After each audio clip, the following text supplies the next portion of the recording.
Herkese merhabalar. Eser'in Mutfağı kanalıma hoş geldiniz.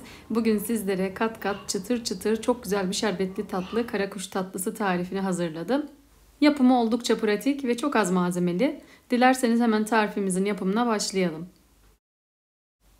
Yoğurma kabımın içerisine 1 adet yumurta, yarım çay bardağı süt, çeyrek çay bardağı sıvı yağ ekliyorum. Kullanmış olduğum çay bardağı ölçüsü 125 mililitre. Öncelikle sıvı malzemelerimi karıştırmakla başlıyorum.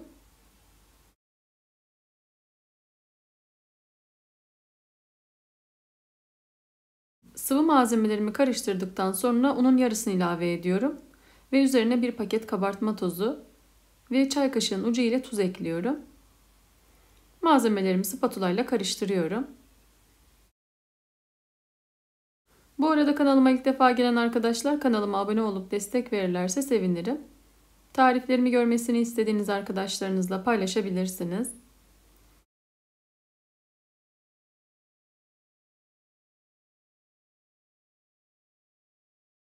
Hamuru şöyle bir toparladım ve üzerine bir miktar un ekleyip spatula ile karıştırıyorum.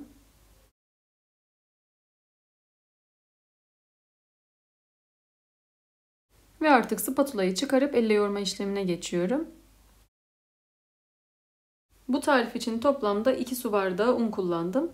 Un miktarı markaya göre değişiklik gösterebilir. Unumuzu dikkatli bir şekilde ekleyelim.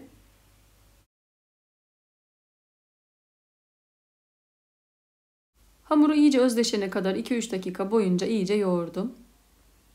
Gördüğünüz gibi kadife gibi güzel bir dokusu oldu. Kıvamı da gayet güzel. Size şöyle yakından kıvamını göstermek istiyorum. Yumuşak, güzel bir kıvamı oldu. Hamura herhangi bir dinlendirme aşaması yapmadan önce bezeleri ayırmak için masanın üzerinde rulo haline getiriyorum ve 3 eşit parçaya ayırıyorum.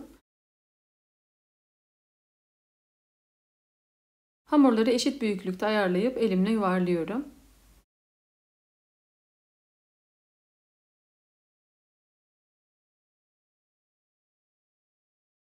Hazırlamış olduğum bezeleri tabağın içerisine yerleştiriyorum ve üzerine kabuk bağlamaması için temiz bir poşetle kapattıktan sonra 40 dakika dinlenmeye bırakıyorum.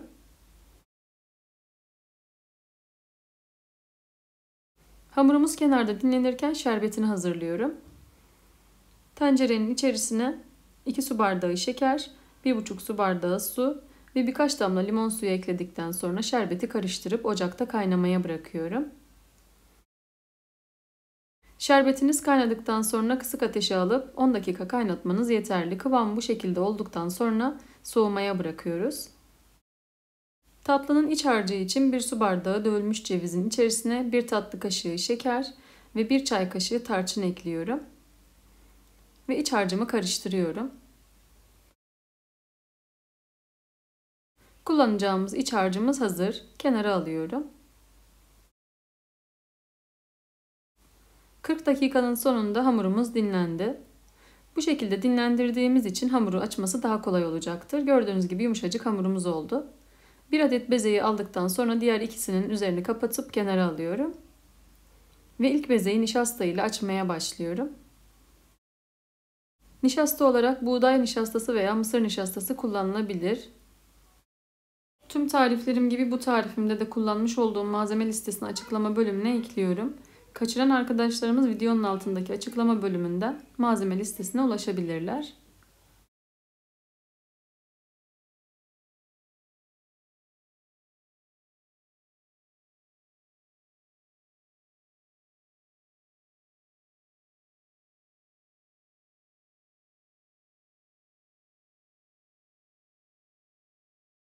Hamuru büyütebildiğim kadar büyütüyorum. İncecik olacak şekilde açtıktan sonra ilk hamurum hazır. Açmış olduğum hamuru kenara alıyorum ve diğer bezeleri de açıyorum.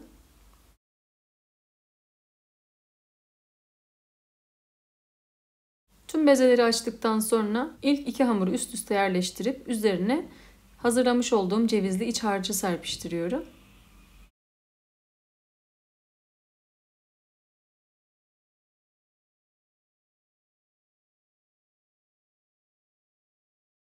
İç harcı da güzelce yerleştirdikten sonra üçüncü son yufkamı da üzerine kapatıp kenarlarından şekil vermeye başlıyorum.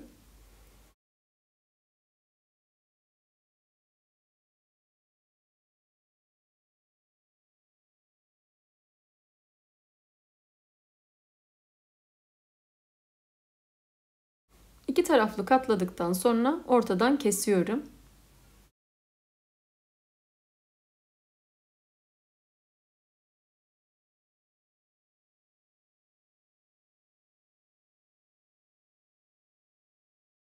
Tatlımızın uç kısımlarını kesiyorum ki daha güzel şekil alabilsin. Daha sonra da 2-3 parmak kalınlığında yan olacak şekilde kesiyorum.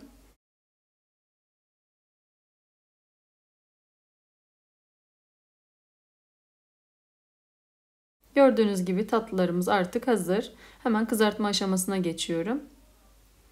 Isınmış olan yağın içerisine hazırlamış olduğum tatlıları dikkatli bir şekilde yerleştiriyorum. Yağın altı orta ateşte. Çok yüksek ateşte pişirmeyelim ki ara katlarımız açılsın ve iyice pembeleşsin.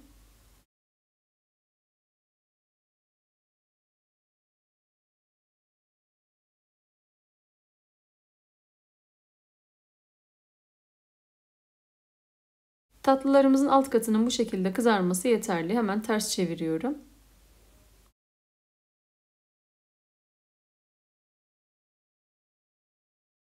Yağın içerisinde tatlıları şöyle sağ sol hareketleri yaparak hareket ettiriyorum ki içerisine yağ dolsun ve kızarsın. Bu rengi aldıktan sonra karakuş tatlılarımız hazır. Soğumuş olan şerbetin içerisine tatlılarımızı süzerek alıyorum. Bu tatlımızda şerbetimiz soğuk, tatlımız da sıcak olacak. Şerbetin içerisine batırıp çıkarmamız yeterli geliyor. 5-10 saniye içerisinde şerbeti içerisine çekecektir. Kalan hamurlarımızı da aynı şekilde kızartıyorum.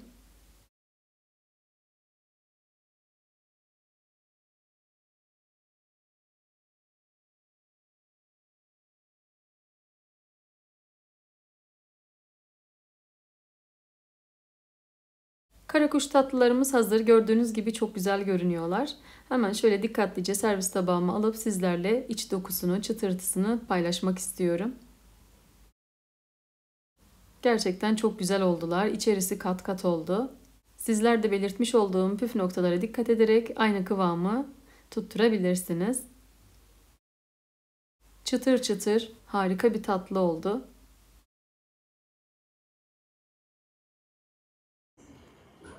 Tarçın ve cevizin verdiği lezzet inanılmaz güzel. Kesinlikle denemenizi tavsiye ederim. Çok hafif ama çok lezzetli bir tatlı oldu. Dışı çıtır ama içerisi şöyle hafiften bir yumuşaklık veriyor.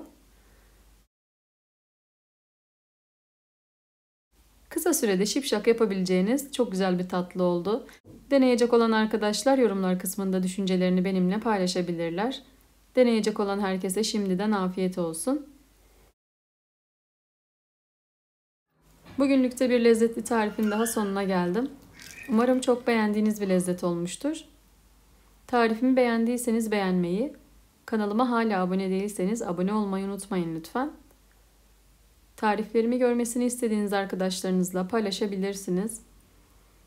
Bildirim zilini aktifleştirerek paylaşımlarımdan anında haberdar olabilirsiniz.